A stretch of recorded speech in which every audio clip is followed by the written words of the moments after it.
ఈ రీతిగా మనం మన ఆలోచనల్ని ప్రభు తట్టు తిప్పుకున్నట్లయితే ప్రతి దినము కూడా ఈ రీతిగా ప్రార్థన చేయకుండా ఉండలేము. దేవునిని అంగీకరించిన ఆయన బిడ్డలుగా, విశ్వాసులుగా దేవుడు కాపాడనట్లయితే, ఆయన కృపలో మనల్ని దాచనట్లయితే, మనం ఈ మాలిన్యమైనటువంటి భయంకరమైనటువంటి లోకములో మనము ఉండాలి అంటే ఆయన మాత్రమే మనల్ని కాపాడగలడు.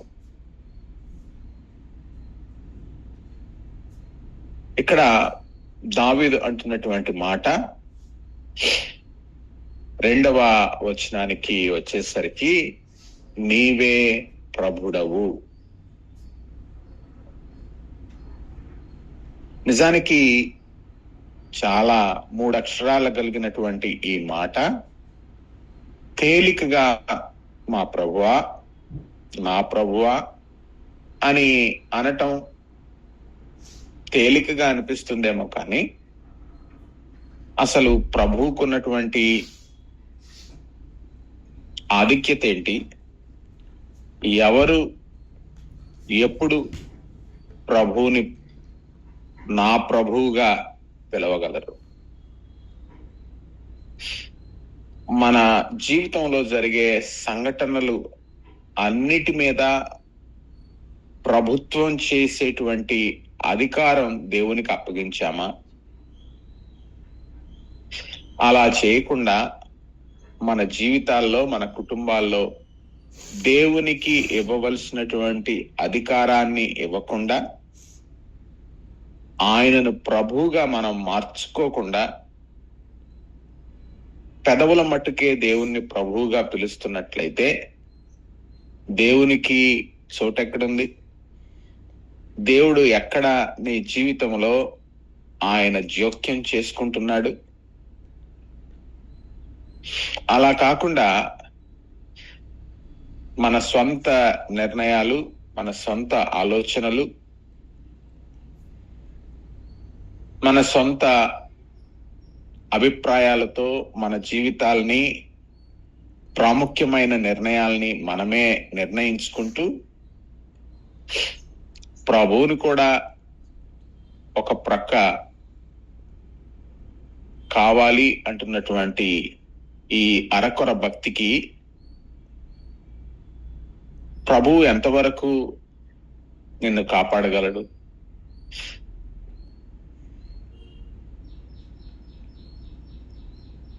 మనందరికీ కూడా భారతదేశంలో ఉన్నటువంటి ఆధిక్యత ఏంటంటే, మనం భారతదేశంలో ఉన్నందువల్ల మనం భారతీయులుగా పిలువబడుతున్నాం. అదే సమయంలో ఈ భూమి మీద, ఈ ప్రదేశంలో ఉండటాన్ని బట్టి భారతదేశంలో ఉన్నటువంటి ప్రతి రూల్, ప్రతి శాసనానికి మనం బద్ధులమై ఉన్నాం. వాటికి వ్యతిరేకించి ప్రవర్తించినట్లయితే ప్రభుత్వం మన మీద చర్యలు తీసుకుంటుంది. దక్షిణ భారతదేశంలో ఉంటూ చాలా స్వేచ్ఛను, చాలా స్వాతంత్ర్యాన్ని ఇప్పటి వరకు అనుభవించాం. కానీ కొన్ని రాష్ట్రాల్లో, కొన్ని ప్రదేశాల్లో ప్రభువుని ఆరాధిస్తున్న వారి పరిస్థితులు ఒకవేళ మీరు గమనిస్తే, వారు ఎలాంటి వివక్షకు గురవుతున్నారు, ఎలా వారిని హింసిస్తున్నారు ప్రభు నామాన్ని బట్టి, వారిని ఎలా ప్రభుత్వం కానివ్వండి, అధికారులు కానివ్వండి, చుట్టూ ఉన్నటువంటి ఇతరులు ఎంత కఠినమైనటువంటి బాధలను పెడుతున్నారో మనం సరిగ్గా అర్థం చేసుకోవట్లేదు.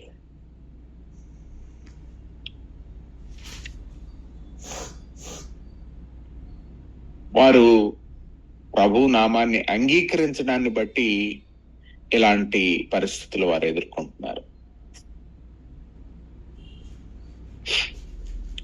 మరి దేవుణ్ణి ప్రభువుగా మనం అంగీకరించినట్లయితే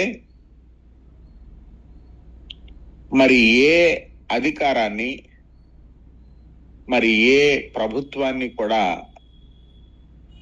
మన పైన అధికారం చెలాయించకుండా ప్రభువుకు మాత్రమే మన పరిస్థితులపై పూర్తి ఆధిపత్యాన్ని అప్పగించామా?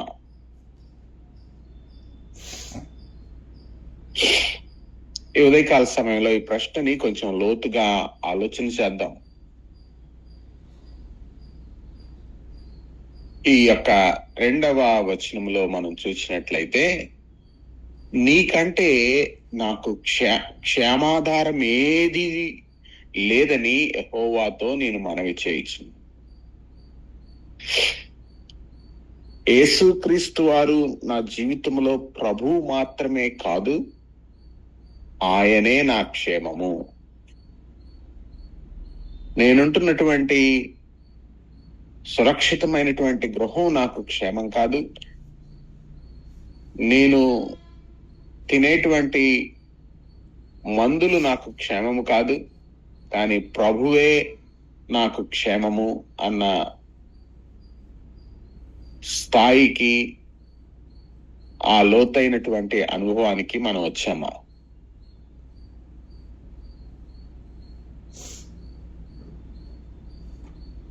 నీవు తప్ప నాలో ఏ మంచి లేదు అన్న అనుభవంకి దావీదు వచ్చాడు. ప్రభువే నాకు మంచి చేయగలడు, ప్రభువు మాత్రమే నేను కలిగి ఉన్న మంచి వాటన్నిటికీ ఆధారం అన్న విషయాన్ని తను అర్థం చేసుకున్నాడు. మన సంతోషం దేని మీద ఆధారపడి ఉంది? 3వ వచనంలో అంటున్నాడు కదా, భూమి మీద నున్న భక్తులే శ్రేష్ఠులు, వారు నాకు కేవలము ఇష్టలు అంటున్నాడు. ప్రియమైనటువంటి వారులారా, మనం దేన్ని ఇష్టంగా మార్చుకున్నాం?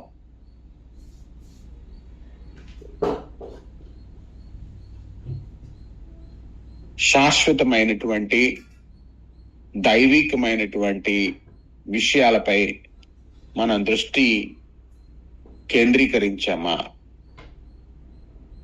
మన యొక్క హద్దులు ఎలా మనం నిర్ణయించుకున్నాం? మన యొక్క సంతోషం దేని నుంచి మనం పొందుకుంటున్నాం?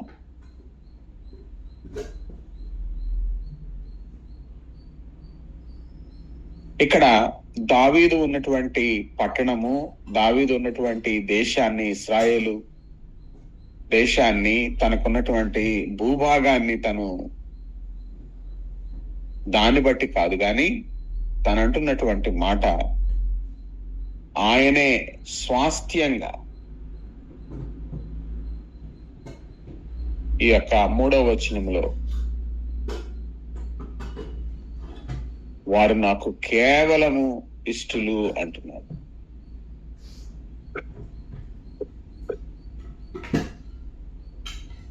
కాబట్టి ఈ అనుభవాలన్నిటినీ మనం స్వతంత్రించుకున్నామా? ఏ రీతిగా మనం సంతృప్తి చెందుతున్నాం? మన సంతృప్తి మనం కొనే వస్తువుల మీద నుంచి వస్తుందా? మన సంతృప్తి మనం తీసుకునే ఆహారం నుంచి వస్తుందా? లేదా మన చుట్టూ ఉన్నటువంటి దేవునికి ఇష్టలుగా ఉన్నటువంటి ఆయన భక్తులతో, ఆయన సంఘముతో, ఆయన ప్రజలైన వారితో మనం సహవాసం చేయడాన్ని బట్టి మనం దేవుని బట్టి సంతోషిస్తున్నామా? ప్రియమైనటువంటి వారులారా, ఉదయకాల సమయంలో మన సంపూర్ణమైనటువంటి సంతోషము ఆయన పరిశుద్ధ ప్రజల నుంచి మనం పొందుకోవాల్సిందిగా ఇక్కడ లేఖనం మనకి తేటగా చెప్తూ 4వ వచనానికి వచ్చేసరికి,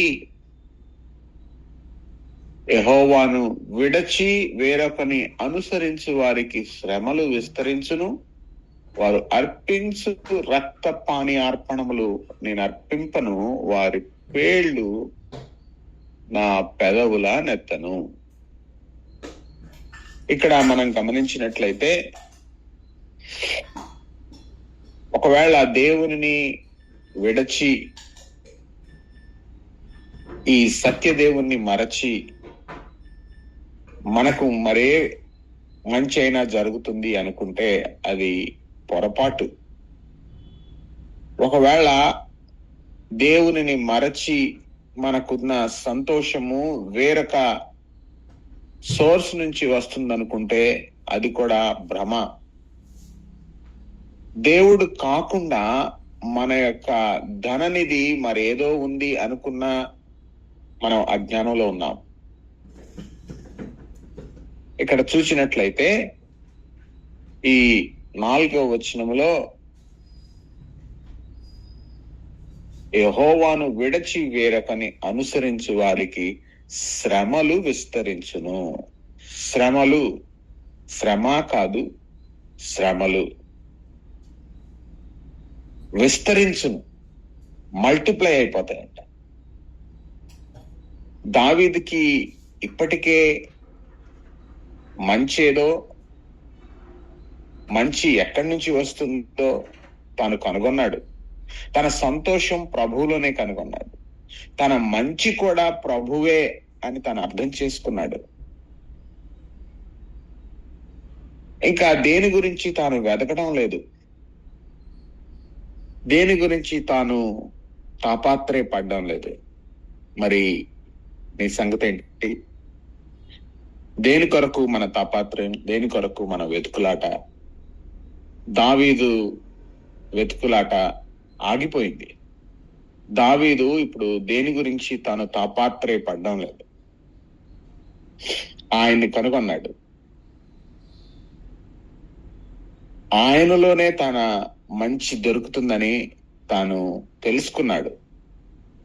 ఆయననే తన ప్రభువుగా చేసుకున్నాడు. ఆయనే తన సంతోషం. ఆయన్ని కలిగి ఉండడమే సంతోషం. ఆయనే తన స్వాస్థ్యం. అంతే, అయిపోయింది. ఇంకా మరి దేని కొరకు తాను పరుగులెత్తడం లేదు. ఒకవేళ ఆయనను విడిచి ఆయన కాకుండా మరెక్కడికి వెళ్ళినా కూడా శ్రమలు విస్తరిస్తాయి. ఆయన చాలు, ప్రభువు మాత్రం చాలు. నా యొక్క ఉనికి ఆయనలోనే ఉన్నదని తాను గ్రహించాడు. కాబట్టి తనకొచ్చే శోధనలను బట్టి తాను ఎలా ప్రతిస్పందిస్తున్నాడు అంటే, ఇతర దేవుళ్ళను లేదా ఇతరమైనటువంటివి ఏవి తన జీవితంలో ప్రభుత్వం చేయబోతాయో వాటి విషయంలో తాను తీసుకున్నటువంటి నిర్ణయం ఎలా ఉందంటే, వారికి ఎటువంటి అర్పణలు తాను అర్పించనంటున్నాడు. వారి పేర్లు తన పెదవులపై ఉచ్చరించనంటున్నాడు. ఇవి ప్రభువుకి అవతల ఉన్నటువంటి సంతోషాలు, లోకం అనుసరిస్తున్నటువంటి పోకడలు, వీటన్నిటికీ తాను దూరంగా ఉంటున్నాడు. వాటిని తాకనంటున్నాడు. వాటికి దగ్గరగా తాను వెళ్ళనంటున్నాడు. వాటి గురించి తాను మాట్లాడనంటున్నాడు.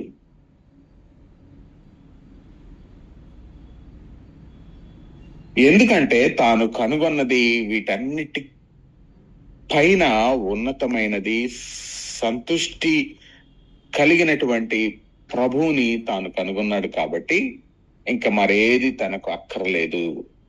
4వ వచనానికి వచ్చేసరికి, యెహోవాను విడచి వేరొకని అనుసరించువానికి శ్రమలు విస్తరించును. కాబట్టి ప్రభువును శరణుజొచ్చాడు. ఆయన దగ్గర మాత్రమే తనకు భద్రత ఉందనే విషయాన్ని తాను కనుగొన్నాడు. ఒకవేళ ఇలాంటి ప్రార్థనను మనం చేస్తున్నట్లయితే, ఇలాంటి పోరాటాన్ని మనం కొనసాగిస్తూ ఉన్నట్లయితే, అంత మటుకు మాత్రమే ప్రభు కొరకు ప్రభువుని మన జీవితాల్లో ప్రతిష్ఠించుకున్నట్లయితే ఇది సరి అయినటువంటి ఆత్మీయమైనటువంటి పోరాటం మనం పోరాడుతున్నాం. దేవుణ్ణి మాత్రమే, ప్రభువుని మాత్రమే మనం మంచిగా అనుభవించడానికి, ఆయనలోనే మనం సంతోషాన్ని కనుగొనడానికి, ఆయనను మాత్రమే మన స్వాస్థ్యంగా అనుభవించడానికి, ఈ లోకాన్ని విడిచి ప్రభువుని మాత్రమే శరణుగొచ్చే పరిస్థితి మనలో కనబడుతుందా? అందుకనే సామెతలు 90:14 వచనానికి వచ్చేసరికి ఇక్కడ దావీదు భక్తుడు ఏమంటున్నాడు? 90:14 మనం చూసినట్లయితే,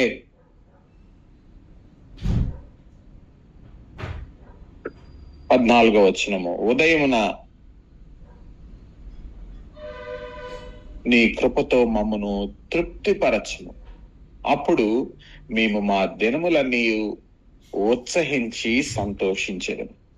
అవును, ప్రతి దినము ఈ ఉదయకాల సమయంలో దేవుని కృపతో ఆయన యొక్క స్వరాన్ని వినడానికి అనేక వేల మందిగా ఉన్న ఈ సహవాసంలో కొద్ది మందిగా మాత్రమే మనం కూడుకుంటున్నాం. ఆయన ప్రతి ఉదయమున కృపతో మనల్ని తృప్తిపరుస్తానంటున్నాడు. అప్పుడట మన దినములు అన్నీ ఉత్సహించి సంతోషించదము. ఎంత తేటగా దేవుని యొక్క వాగ్దానం మనకి ఇక్కడ ప్రభు అర్థం చేస్తున్నారు. ఇక్కడ ఈ యొక్క 16వ కీర్తన 5వ వచనములో మనం చూసినట్లయితే, యెహోవా నా స్వాస్థ్య భాగము, నా పానీయ భాగము, నీవే నా భాగమును కాపాడుచున్నావు. అవును, పానీయం ఆయన ప్రభువుగా చేసుకున్నాడు, ఆయనే స్వాస్థ్యముగా అంటున్నాడు. పానీయ భాగం, ఇంకా నిన్ను విడచి నిన్ను మరచి నాకు ఏమీ లేదు అన్న సంగతిని తను అర్థం చేసుకున్నాడు. దావీదు యొక్క స్వాస్థ్యము ఇప్పుడు ఎవరు? తాను ఎన్నుకున్నటువంటి స్వాస్థ్యము ఎవరై ఉన్నారు? సంఖ్యాకాండం 26వ అధ్యాయం 56వ వచనంలో చూసినట్లయితే, ఏమిటి స్వాస్థ్యము? చదువుతారా ఎవరైనా? సంఖ్యాకాండము 26:56.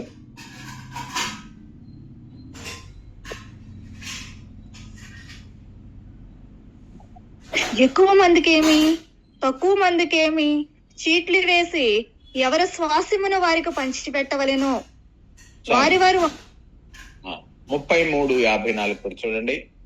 సంఖ్యాకాండం 33:54.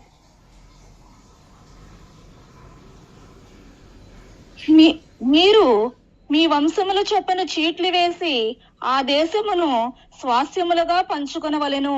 ఎక్కువ మందికి ఎక్కువ స్వాస్థ్యమును, తక్కువ మందికి తక్కువ స్వాస్థ్యము ఇయ్యవలెను. ఎవని చీటి ఏ స్థలమును పడునో వానికి ఆ స్థలమే కలుగును. మీ తండ్రుల గోత్రములు ఇక్కడ స్వాస్థ్యము గురించి, భూభాగము గురించి, ఆ సంపద గురించి చెప్పబడుతూ ఉన్నది. మరి యెహోషువ గ్రంథము 14వ అధ్యాయము 2వ వచనాన్ని నేను చదువుతాను. ఏలయనగా నీ దేవుడైన యెహోవా యెహోవాకు నీవు ప్రతిష్ఠిత జనము. మరి యెహోవా భూమి మీదనున్న సమస్త జనుల్లో విశేషముగా తన స్వకీయ జనమగునట్లు నిన్ను ఏర్పరచుకొనెను. ఆయన ప్రజలుగా మనం ఉన్నాం. ఆయన ఏర్పరచుకున్నాడు. ఒకవేళ అది కాకుండా మనం దేని గురించి అయినా తాపాత్రయపడుతున్నట్లయితే విలువ లేని వాటి కొరకు మనం తాపాత్రయపడుతున్నాము అని అర్థం చేసుకోవాలి. కానీ ఇక్కడ దావీదు అంటున్నాడు, ఆయనే స్వాస్థ్యముగా తాను చేసుకున్నాడు. అందుకనే ఇర్మియా గ్రంథము మనం చూసినట్లయితే ఇక్కడ భక్తుడు 13వ అధ్యాయం 25వ వచనములో ఒక చక్కని మాటను తాను అంటూ ఉన్నాడు. 25వ వచనాన్ని మనం చూసినట్లయితే నీవు అబద్ధమును నమ్ముకొనొచ్చు నన్ను మరచితివి గనుక ఇది నీకు వంతు, నా చేత నీకు కలవబడిన భాగమని యెహోవా సెలవిచ్చుచున్నాడు. ప్రభు మనకు కొలిచి ఆయన ఇస్తాడట. ఇంకా ప్రభువు కొలిచి మనకిస్తూ ఉన్నప్పుడు ఇది నాది, నా యొక్క భాగము, నా యొక్క ఇల్లు, నా యొక్క పొలము అని మనం ఎలా చెప్పగలం? నాకు ఇంకా ఇన్ని ఎకరాలు ఉన్నాయి, ఇంత స్థలం ఉందని ఎందుకు మనం మాట్లాడుతున్నామంటే దేవుణ్ణి స్వాస్థ్యంగా మనం చేసుకోలేదు. మన స్వాస్థ్యాన్ని నిర్ణయించేది ప్రభు, మన యొక్క పరిస్థితులను నిర్ణయించేది ప్రభు, మన యొక్క పొలిమేరలను నిర్ణయించేది ప్రభు. ఆయన్ని ప్రభువుగా మనం చేసుకున్నామా?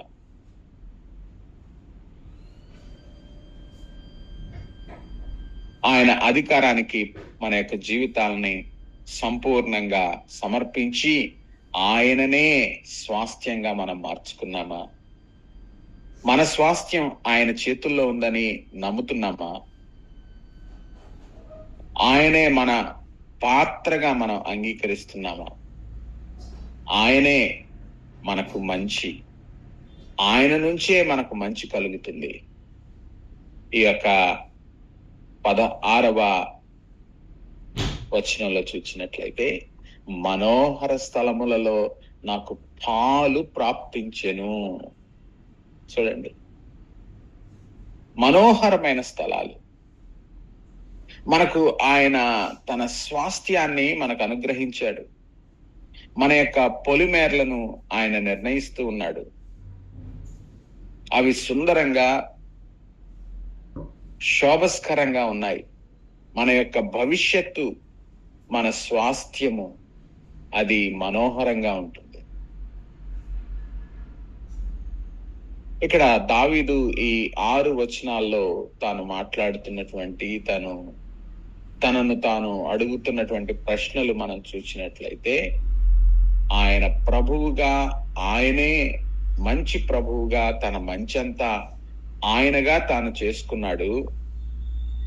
ఆయన మన స్వాస్థ్యాన్ని ఆయన పంచి ఇవ్వడానికి సిద్ధంగా ఉన్నాడు. మన యొక్క స్వాస్థ్యాన్ని కూడా ఆయన నిర్ణయించాడు. మనం మన పితరుల నుంచి వచ్చే స్వాస్థ్యము, మనం సంపాదించి మనం బిడ్డలకి ఇచ్చే స్వాస్థ్యమో కన్నా మరి శ్రేష్టమైనది ప్రభు యొద్ద ఉన్నది. దాన్ని సరిగ్గా అర్థం చేసుకుంటే ప్రభువునే స్వాస్థ్యంగా, ప్రభువునే మన భాగంగా మనం చేసుకుంటాం. ఈ యొక్క ఉదయకాల సమయంలో ఎవరు మన జీవితాలపై అధికారం చలాయిస్తున్నారు? శ్రేష్టమైన స్వాస్థ్యము నాకు కలిగిన అంటున్నారు. 7వ వచనంలో చూసినట్లయితే నాకు ఆలోచనకర్త అయిన యెహోవాను స్తుతించెదను. రాత్రి గడియలలో నా అంతరేంద్రియము నాకు బోధించుచున్నది. అవును, దినమంతా మన పనులను ముగించిన తర్వాత మనం దేని గురించి ధ్యానం చేస్తున్నాం?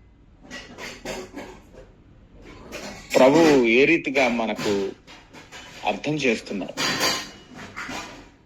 ప్రభు తప్పక పరిస్థితుల నుంచి మనతో మాట్లాడుతున్నాడు కదా. ఇక్కడ దావీదైతే అంటున్నాడు, రాత్రి గడియలలో నా అంతరేంద్రియము నాకు బోధించుచున్నది. ఏమని? నాకు ఆలోచనకర్త అయిన యెహోవా స్తుతించెదను.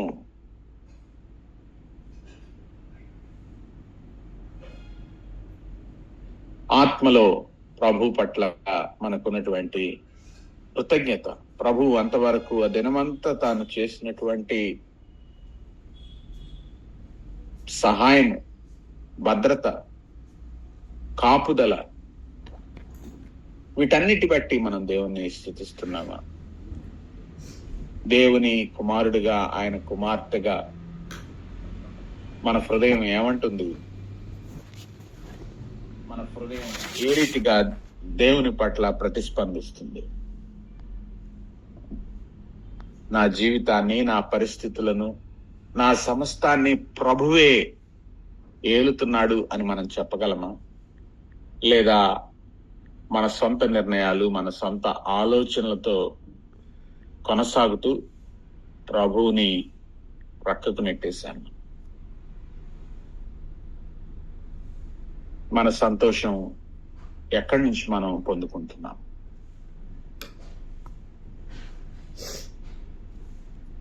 ఆయన మనకు ఆలోచన చెప్పేవాడు. ఆయనకు ఒక పేరుంది కదా, ఆయన ఆలోచనకర్త.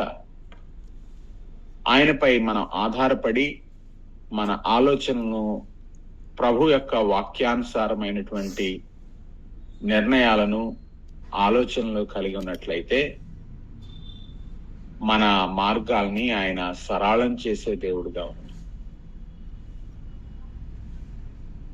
8వ వచనంలో, సదాకాలము యెహోవా యందు నా గురి నిలుపుచున్నాను, ఆయన నా కుడి పార్శ్వమందు ఉన్నాడు గనుక నేను కదల్చబడను. చూడండి, ఎంత నెమ్మది, ఎంత విశ్వాసము, ఎంత గుండె ధైర్యము కలిగి ఉన్నటువంటి వ్యక్తిగా దావీదు మాటలు చెప్తున్నాడు.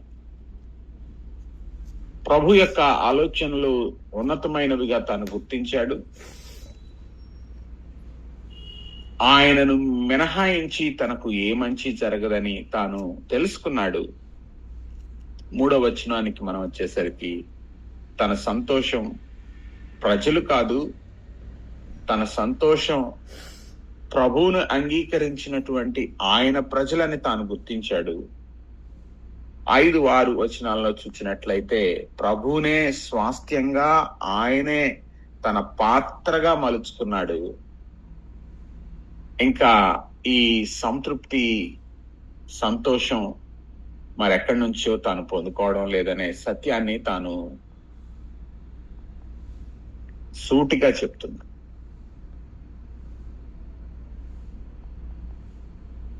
ఈ సంపూర్ణమైనటువంటి పూర్ణ సంతృప్తికి తాను ఏ రీతిగా రాగలిగాడు? దీని వెనకాల ఏమైనా అంతు చిక్కని రహస్యం ఏదైనా ఉందంటే ఏదీ లేదు. ఆయనని ప్రభువుగా తాను మలచుకున్నాడు. ఆయనని తాను ప్రభువుగా అంగీకరించాడు. తాను ఎక్కడికి పరుగులెత్తడం లేదు, కానీ ప్రభువుకి సంపూర్ణమైన విధేయతను కలిగి ఆయననే తన పానీయంగా, ఆయనే తన సంతోషముగా, ఆయన్నే తన స్వాస్థ్యముగా తాను కనుగొన్నాడు. ఆయన తన కుడి పార్శ్వమందు ఉన్నాడు అని చెప్తున్నాడు. ప్రభువుని తన ముందుంచుకున్నాడు. తాను కదల్చబడను అన్నటువంటి విశ్వాస్యతను తాను కలిగి ఉన్నాడు.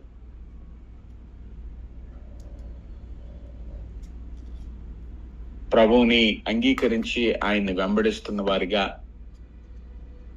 ఆయనకు ప్రార్థిస్తున్న వారిగా ఇలాంటి ధైర్యమైనటువంటి మాటలను మనం చెప్పగలుగుతున్నామా?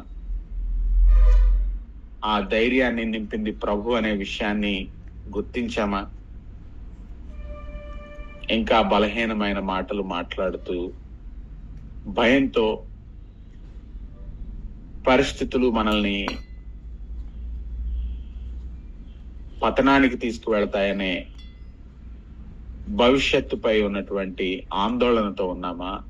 లేదు, నా యొక్క గతాన్ని, నా ప్రస్తుతాన్ని, నా భవిష్యత్తును కూడా నిర్ణయించేది నా ప్రభువే, నేను ఆయన చేతిలో ఉన్నాను, నాకు జరిగే మంచి, నేను అందుకునే నా స్వాస్థ్యము, నేను నా పిల్లలకిచ్చే నా స్వాస్థ్యము సమస్తము నా దేవుడే అన్నటువంటి సంపూర్ణమైనటువంటి నిర్ణయానికి ప్రభువుని ఆధారంగా, ప్రభువుని స్వాస్థ్యంగా, ప్రభువే సమస్తంగా నీ సంతోషాన్ని నీవు మార్చుకున్న స్థితికి నీవు వచ్చావా? ఒకవేళ ఈ అనుభవం మనకు ఉన్నట్లయితే మనం ప్రభు శరణు వేడుకుంటాం. అందుకనే మొదటి వచనంలో తాను అంటున్నటువంటి మాట, దేవా నీ శరణు జొచ్చి ఉన్నాను, నన్ను కాపాడుము. ఆయన కాపాడడానికి సిద్ధంగానే ఉన్నాడు, కానీ ఆయనని ప్రభువుగా నీవు అంగీకరించావా? మరే క్షేమాధారం లేదు ఆయనను విడిచి, ఆయనను మినహాయించి. 9వ వచనానికి వద్దాం. అందువలన నా హృదయము సంతోషించుచున్నది, నా ఆత్మ హర్షించుచున్నది, నా శరీరము కూడా సురక్షితముగా నివసించుచున్నది. చూడండి, తన హృదయం సంతోషంగా ఉన్నది, తన శరీరం సంతోషిస్తుంది. తన యొక్క శరీరం గురించి, తన ఆత్మ గురించి, తన హృదయం గురించి మాట్లాడుతున్నాడు. ఈ మూడు కూడా ప్రభువుని ఆధారం చేసుకున్నట్లయితే అవి ఎలాంటి స్థితిలో ఉంటాయో తేటగా ఇక్కడ మనకు అర్థమవుతుంది.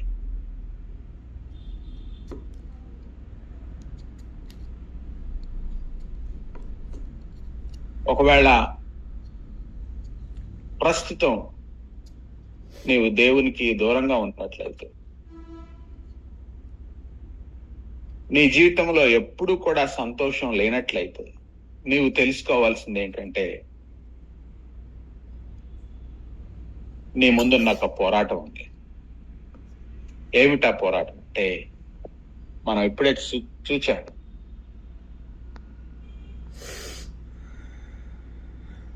4వ వచనంలో, యెహోవాను విడచి వేరొకని అనుసరించి వారికి శ్రమలు విస్తరించును. ఆయన్ని విడిచి, ఆయనను వేరుగా మనం జీవితంలో ప్రక్కన పెట్టినట్లయితే మన శ్రమలను ఎదుర్కొంటాం. కాబట్టి మన ముందున్న పోరాటం ఏంటంటే, అన్ని విషయాల్లో కూడా ప్రభువుని ప్రభువుగా అంగీకరించి ఆయనను స్వాస్థ్యంగా చేసుకోవడం. ఆయనలోనే సంతోషం, ఆయనే సంతోషం. మరెక్కడ నుండో మన సంతోషం రాదు. ప్రభువుని కలిగి ఉండడమే సంతోషం అన్న అనుభవానికి మనం వచ్చామా? అందుకనే 2వ తిమోతి పత్రిక 4వ అధ్యాయం 7వ వచనంలో చూసినట్లయితే, ఇక్కడ పౌలు భక్తుడు అంటున్నటువంటి మాట, మంచి పోరాటము పోరాట, నా పరుగును తోదా ముట్టించుతుని అని. చివరి వరకు ఈ పోరాటాన్ని మనం కొనసాగించవలసి ఉంది. ఎందుకంటే మనం ఈ శరీరంలో జీవిస్తున్నాం కాబట్టి, ఈ శరీరంలో ఉన్నటువంటి ఈ పోరాటం మనం జీవితాన్ని చాలించే వరకు కొనసాగించవలసి ఉంది. అందుకనే తన యొక్క హృదయం సంతోషంగా ఉంది, తన యొక్క శరీరం సురక్షితంగా ఉంది.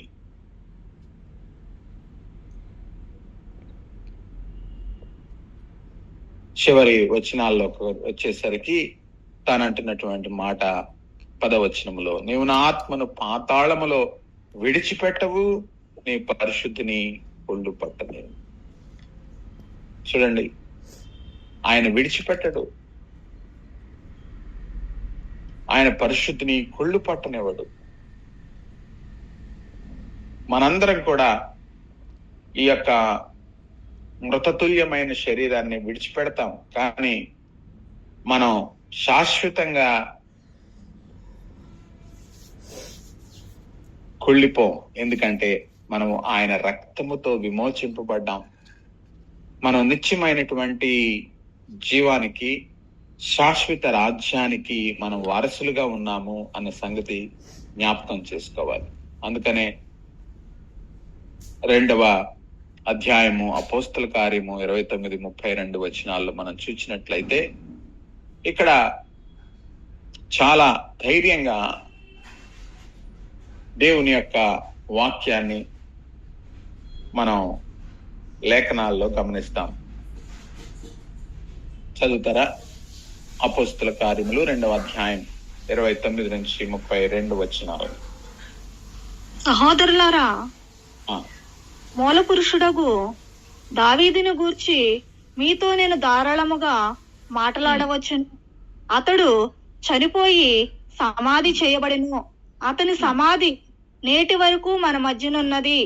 అతడు భక్తై ఉండెను గనక అతని గర్భములో నుండి అతని సింహాసనము మీద ఒకను కూర్చుండబెట్టుదును అని దేవుడు తనతో ప్రమాణపూర్వకముగా ఒట్టు పెట్టుకున్న సంగతి అతడెరిగి, క్రీస్తు పాతాళములో విడవబడలేదనియు ఆయన శరీరము కుళ్ళిపోలేదనియు దావీదు ముందుగా తెలుసుకుని ఆయన పునరుద్ధానమును గూర్చి చెప్పెను.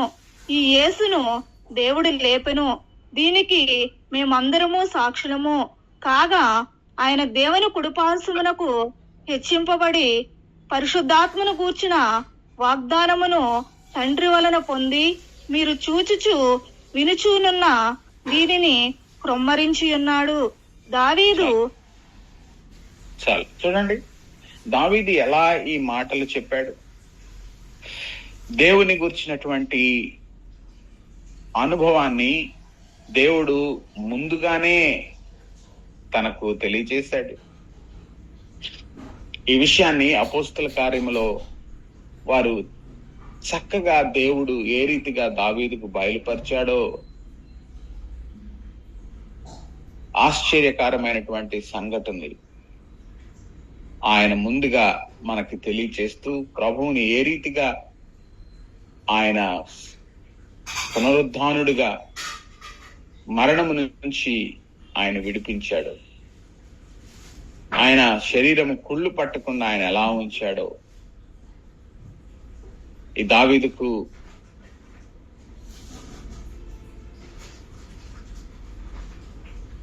ఆయన ఇచ్చినటువంటి దర్శనము,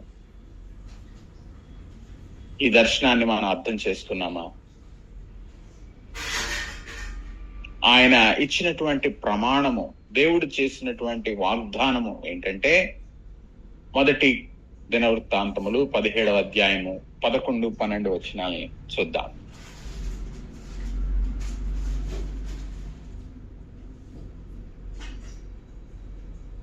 మొదటి దినవృత్తాంతములు 17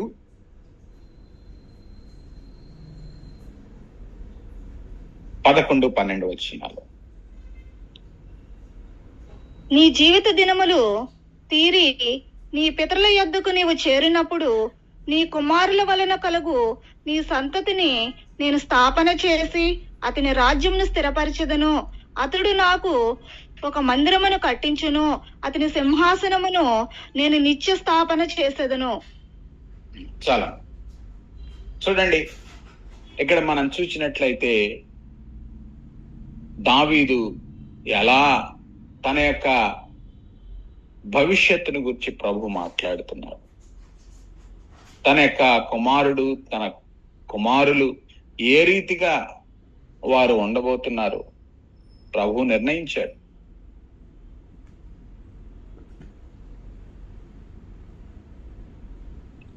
ఏ రీతిగా వారు సింహాసనం చేయబోతున్నారో ప్రభువు చెప్తూ ఉన్నారు. కాబట్టి దావీదు 10వ వచనంలో అంటున్నాడు కదా, తాను దేవుణ్ణి కలిగి ఉన్న వ్యక్తిగా, నా ఆత్మను పాతాళములో విడిచిపెట్టవు, నీ పరిశుద్ధిని కుళ్ళు పట్టనేవు. కాబట్టి ఈ యొక్క ఉదయకాల సమయంలో చివరి వచనాన్ని మనం చూసినట్లయితే, దావీదుకున్నటువంటి విశ్వాస్యత, జీవ మార్గం నీవు నాకు తెలియజేసేదవు, నీ సన్నిధి నీ సంపూర్ణ సంతోషము కలదు, నీ కుడి చేతిలో నిత్య సుఖములు కలవు. ఆయన చేయి విడిచి ఆయనను వెంబడించకుండా ఒకవేళ మనం దూరంగా వెళ్ళిపోయినట్లయితే ప్రభువుని ఎలా మనం కలుగుంటాం? పేతురు ప్రభువుని కనుగొన్నాడు. ఆయనలో ఉన్న స్వాస్థ్యాన్ని తాను అర్థం చేసుకున్నాడు. ప్రభువుని మనం ముందు పెట్టుకున్నామా? ప్రభువు శరణది వచ్చామా? ప్రభువుని కలిగి ఉన్న వారిగా మన పాపములన్నిటినీ ఆయన పరిహరించి ఉన్నాడని నమ్మి ఆయనను ప్రభువుగా అంగీకరించి మన కొరకు ఆయన మరణించి తిరిగి లేచి ఆయన పరిశుద్ధమైన పవిత్రమైన శరీరము కుళ్ళు పట్టకుండా ప్రభువు మృత్యుంజయుడిగా పునరుద్ధాన శక్తిని కలిగి అదే పునరుద్ధాన శక్తిని నీకును నాకును ఆయన ఇస్తున్నాడనేటువంటి ధైర్యాన్ని కలిగి ప్రభు కొరకు జీవించడానికి మరే పానార్పణములు మనము చేయకుండా ప్రభువుని మాత్రమే సేవించడానికి తీర్మానం చేసుకున్నామా? ప్రార్థన చేసుకుందాం. ఈ ఉదయకాల సమయంలో మరొకసారి మన యొక్క జీవితాలని ప్రభువుకు సంపూర్ణంగా ఆయననే ప్రభువుగా మనం అంగీకరిద్దాం. మీలో ప్రేరేపించ ప్రార్థన చేయవచ్చు.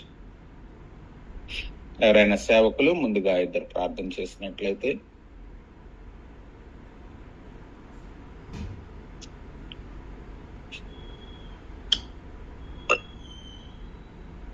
ప్రార్థన చేద్దామండి. ప్రేరేపించబడ్డ వాళ్ళు, సేవకులైనటువంటి వారు మొదటగా ప్రార్థన చేయండి.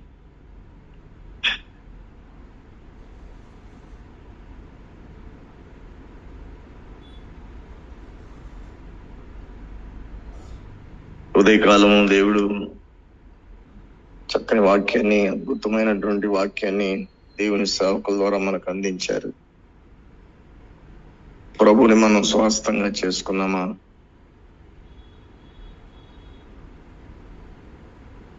దేవుణ్ణి స్వాస్థంగా చేసుకున్నటువంటి వారిని దేవుడు విడనాడాడు, ఎడబాసే దేవుడు కాదు. యెహోవా దేవుడు కాగల జనులు ధన్యులని దేవుని వాక్యం ఉన్నది. ప్రార్థన చేద్దాం. నా హృదయం నిబ్బరముగా ఉన్నది అని నేను సంతోషిస్తున్నానని దావీదు అలాగా ఉన్నాడు.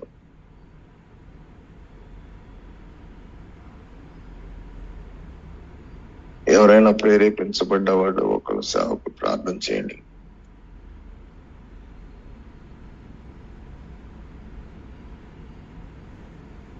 పరిశుద్ధుడైన తండ్రి, ప్రేమలో ప్రభాని సమయాన్ని బట్టి, దినాన్ని బట్టి నాయన మరి యొక్క ఉదయకాలం మీ దాసులను బలపరిచి